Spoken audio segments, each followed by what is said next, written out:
Hi, everybody. Is everybody's mics clear? No feedback? Great. Thank you all for coming today.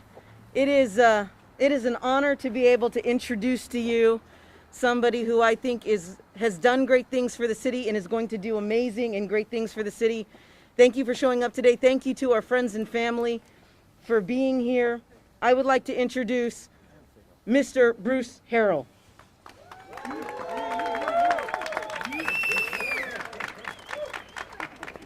Thank you. Thank you very much, Monisha. I'm very excited today, as you could tell. I'm standing here with community members and my family members. I just want to make this clear. This is my family. They're usually on good behavior. Today they're going to be on good behavior. Today, as Monisha Harrell announced, I'm announcing my candidacy to be the next mayor of Seattle.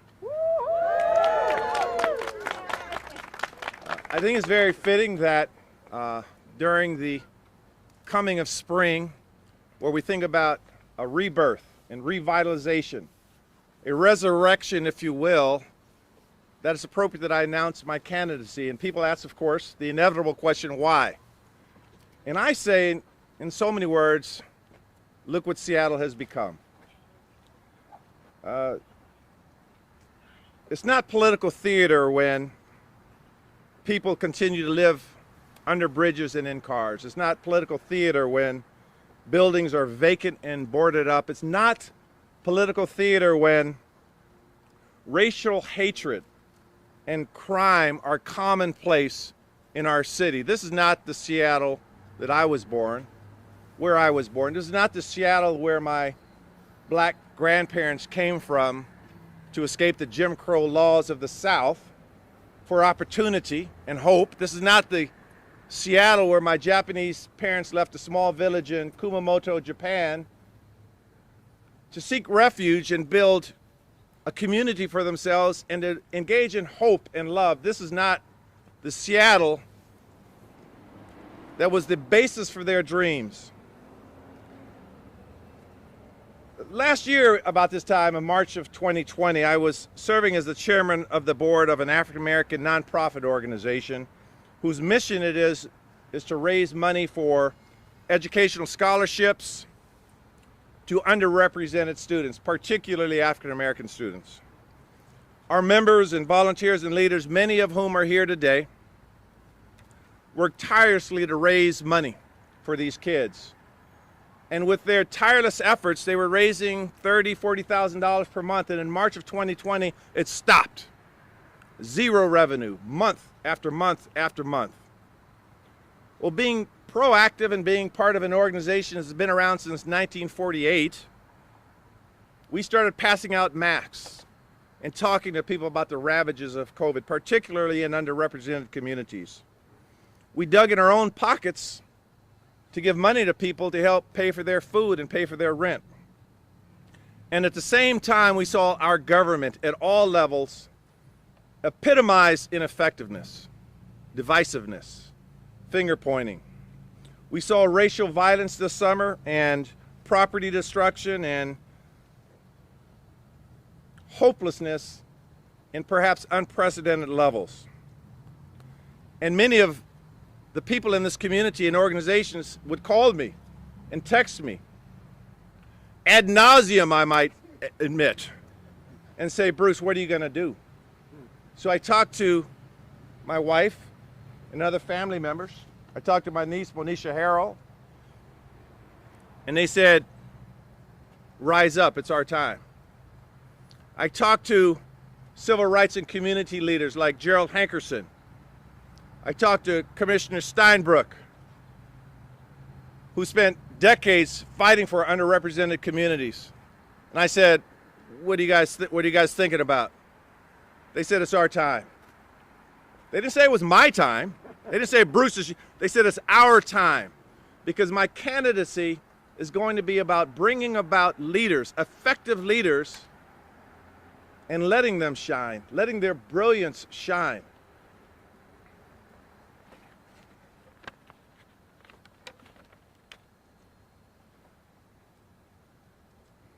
Now, as mayor, one thing you will get from our administration is no excuses. The buck stops here. The problems that need to be solved, they're on our shoulders. They're on my shoulders as mayor. We're going to change the way we do things radically. One example would be we will change how we budget dollars in communities. We've changed our city council to a district structure, yet we have not fundamentally changed how we allocate monies to communities and meet their needs. Under my administration, we're going to take approximately $10 million and allocate it to the 7 districts and have those council members work with each community to define what their needs are, whether it's addressing homelessness, public safety, cleanliness, preserving cultural institutions. We're going to engage with communities to make sure that those dollars are pumped right into communities and their needs are met. We're going to explore what we will call a healthy Seattle, that where the Affordable Care Act and the county health services unfortunately allow people to slip through the cracks, and this is much like what they've done in San Francisco, we'll make sure that everyone has health care, and we will have an emphasis on preventative health care and addressing the mental illness needs that will come out of a post-COVID recovery. The feelings of isolation, the feelings of despair, and what behaviors occur as a result of that. We will be relentless in our fight against homelessness. Now, we already know what works in homelessness. We know that drug and alcohol treatment works. We know that individual case management works. We know that a regional approach, this is not a Seattle problem alone. We know that a regional approach works.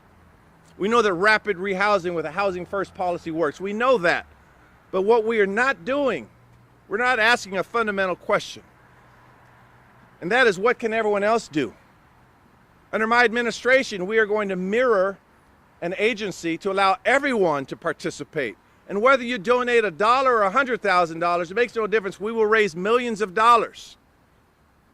And that money will go directly to homelessness. And in this approach, and by the way, my wife and I have substantial experience doing this. She was the former CEO of United Way. We know how to not only to raise resources, we know how to raise awareness of the problem. But we are already aware. So what we will do in this new infrastructure is we will allow everybody, neighbors, family, friends, to participate in things such as food giveaways, clothing giveaways, resume drafting, drug and alcohol sessions. Our children, and of course I'm again here with my oldest grandchild, my cousins, our children will see us demonstrating compassion. That's how you change the culture. That's how you build hope. It's no longer just pointing the fingers, it's holding hands together. Many faces, many hands. As mayor, I will create for the first time a Seattle Jobs Center. Looking at all of the commercial available tools online, looking at the Washington State Unemployment Office, looking at executive search firms, we will have a portal at the city, because at the end of the day, it's about jobs, jobs, and jobs. And in addition to the Job Center, we will make sure that we realign people and retool them with the educational support and the kind of training to allow them to empower themselves, because there's nothing more empowering than having a good job, being able to walk through and say, I have a good job, I'm using my talents. Everyone can't be a software developer, everyone can't be a carpenter. Lord knows I can't be a carpenter, they always have to redo whatever I do. But we are going to find the gifts in everybody. With respect to public safety and Black Lives Matter, police accountability, I sort of saved that for last because that's one of our highest priorities.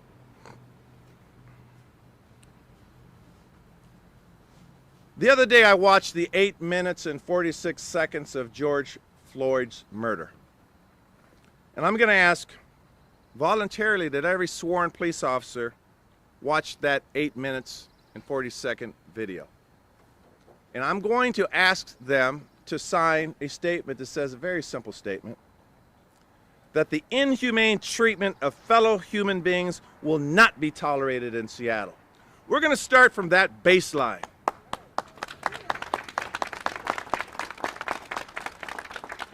And with that baseline understanding, we're going to create a new dialogue. We're going to have formal leaders and informal leaders within the police department working with community leaders. And at the end of the day, it is about training, it's about dialogue, it's about listening. We're going to change the narrative and create a police department that we all could be proud of. We all could be proud of our police department. I'm going to ask the voters, who do you want going in negotiating the next contract with SPOG? Someone with the passion and the tenacity and the personal experiences of racism in that room working with them, but not coming from a position of hate. I have police officers right here supporting me. Not from a position of hate, with a position of realizing that they were called to protect and serve, that they denounced what happened to George Floyd as well. And when we talk about George Floyd, for many of us, we've watched other George Floyds in our life. We have experiences not at that level from a violent standpoint, but we know what trauma is about, and we want our police department to understand that. I'm going to close by saying that this campaign is somewhat new because it's about a rebirth in our society. I'm about relationships. At the end of the day, I'm about relationships. I have people here I went to kindergarten with. I have our next superintendent, Dr. Brett Jones, is here. We've known each other for 40 years. We've talked educational policies for 40 years. We joined an academic fraternity together. Can you imagine what kind of educational policies and outcomes we can drive when you have leaders in the community who are best friends? It's about relationships. So in Seattle, we're going to establish relationships that we've never had before. We're going to speak to one another. And the mayor, he or she has to set the tone for that. I close by saying, if anyone's listening to this, come join our movement. Come join us. We're going to have a lot of fun. And as spring approaches us, it's time for a rebirth. My campaign manager, Sam Martin, come here, Brother Sam. Don't come too close, though. You're not family. You're not family yet. Sam epitomizes what this campaign is about.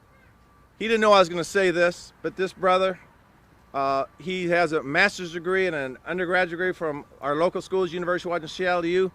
And there was only, what I'm most proud about is he's a Rainier Beach Viking and he decided to work with a Garfield Bulldog. That's the kind of unity we're going to have in this kind of race. I will take a few questions and thank you for being here. Bruce, your opponents have already labeled you the business candidate. Are you the business candidate in this race? So that's exactly the kind of finger pointing and judgmental campaigning that we're not going to be about. If anyone knows me, they know that I'm an independent thinker, that no one can tell me what to do, but I will listen to everyone. And so whether a person is from the business group, if you will, or grassroots organization, a nonprofit organization, or a small business, I will listen to them. What we have to do is not just say we're going to be collaboratively, we have to live it, we have to breathe it. And so they can label me any way they want. But at the end of the day, I'm an independent thinker. But I will tell you, do we still want those plywooded, boarded up businesses going out of business downtown or in Capitol Hill? Do we want these small businesses to suffer? No, we want someone that knows how to read a profit and loss statement, I believe, someone that has business acumen to be able to support employers, because at the end of the day, as I said, it's about jobs, jobs, and jobs. So we're not going to engage in that finger pointing and that labeling. We're going to be above that, and we're going to speak truth to power in this campaign. Bruce, it's not a secret that you're friends with former police chief Carmen Bass. From the outside looking in, as we reflect on the defunding debate that led to her resignation, can you reflect on that a little bit and what you felt as that all played out? What would your opinion be of any future efforts to refund SVB? Thank you very much. I am friends with, I still call her Chief Best because she'll always be Chief Best to me, and I actually communicated with her this morning. And I think it's quite frankly disgraceful how the city treated her, number one, and I'm not going to pull punches on that. So when it looks at the police department, the goal is always to have an effective police department. I know from talking to people, that plane was supposed to be on cue. It's supposed to be out 20 minutes after. Sorry about that. I know from talking to people, what they want is an effective police department. Now, I have extensive experience in organizational design improvement. In fact, I wrote my master's thesis on this. And when you want to build an effective organization, you do not starve it from resources. Right. You have the right training. You make the right investments. You change the culture through the right interaction. The police department that I will have under our administration are going to be masters at de-escalation. Masters at de-escalation. The question will not be under the police department that will be under me is, was the force justified? We have lawyers to determine that question. I want our officers to ask a different question. Could I have de-escalated it in a more humane way? And we're going to be very aggressive because as I look at all organizations, particularly small businesses, I've not found a model where you starve resources in order to make it more effective. I will say this, though. I believe in a reimagined police department. I believe in a new kind of police department. I believe that you have to have health crisis experts in certain situations. I think that we can realign how we police in this city. And if we figure this out here in Seattle, the rest of the world will follow our lead. Because I know firsthand that we have officers here. I was going to point a few out, but they have on masks. We have officers here that epitomize de-escalation, that epitomize knowing a community. So I don't know how you starve resource to achieve that, because at the end of the day, you have to have effective response times. You have to make sure the victim's needs are met. So I don't play into that narrative. My narrative is quite different. We're going to have an effective police department, one that we all could be proud of. Bruce, what would you say that you bring to the table when it comes to the police contract? You went through the last one for forever. What about this one? First of all, I think I have a strong gift of negotiation. As an attorney, I've negotiated deals for over 30 years. And one of the first methods of negotiating is to drastically find out what you have in common. I actually believe the police department wants to get better. I think that they have to figure out a way with us to do that. I don't think we should have to bargain for accountability.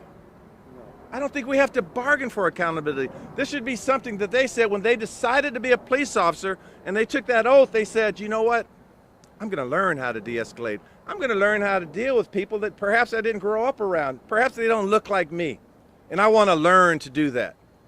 And if they don't have that attitude, they have no place in our department. I'll be very candid about that. They have no place in the Harrell administration because they don't fit into what we're trying to do. It's not subtle that my logo has people from with many faces. That's the Seattle we're trying to build. So I look forward to negotiating that contract because I can believe we're going to create a new, improved, effective police department. And quite honestly, you need someone with that kind of tenacity. I know that you spoke on the training briefly. Do you have any plans for providing employment for youth and young people? So we, thank you for that, Mr. Allen. So we have some existing programs right now. We've invested millions of dollars in the past for youth employment, interns. I usually flooded my office with interns and made sure when I was president of the council we had a very diverse set of interns. We will double down on that because at the end of the day, you're going to see a lot of youth in our campaign. And I said earlier it's about relationships. So the beauty of employing interns and younger people is they start developing relationships that they never had before. So you're going to see through our departments a very aggressive youth employment scheme. And again, we do have some people in the audience right now that are very well versed in doing that.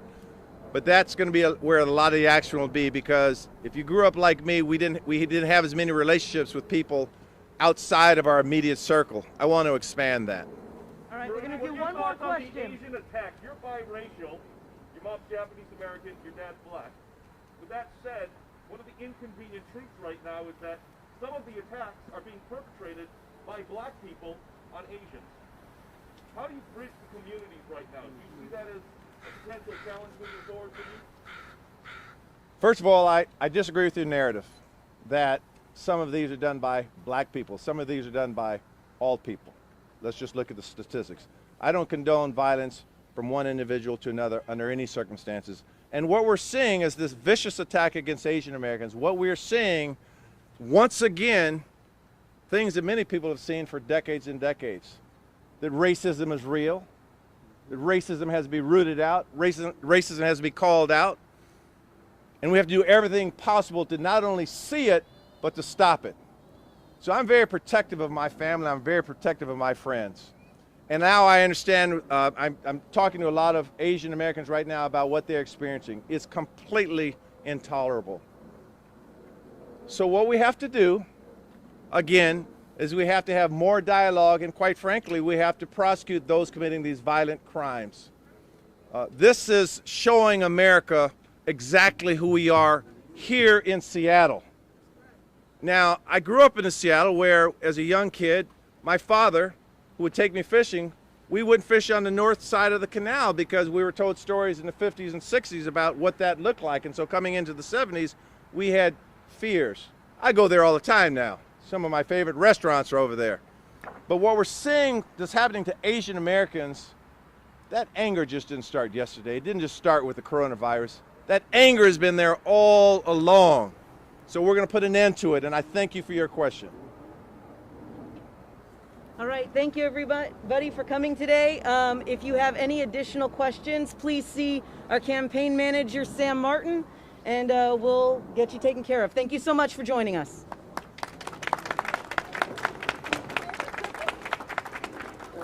Great speech. Inspiring, really inspiring, man. And thanks for the shout out. I appreciate it. Oh, yeah. That's really Right? Yeah. A lot of introduction.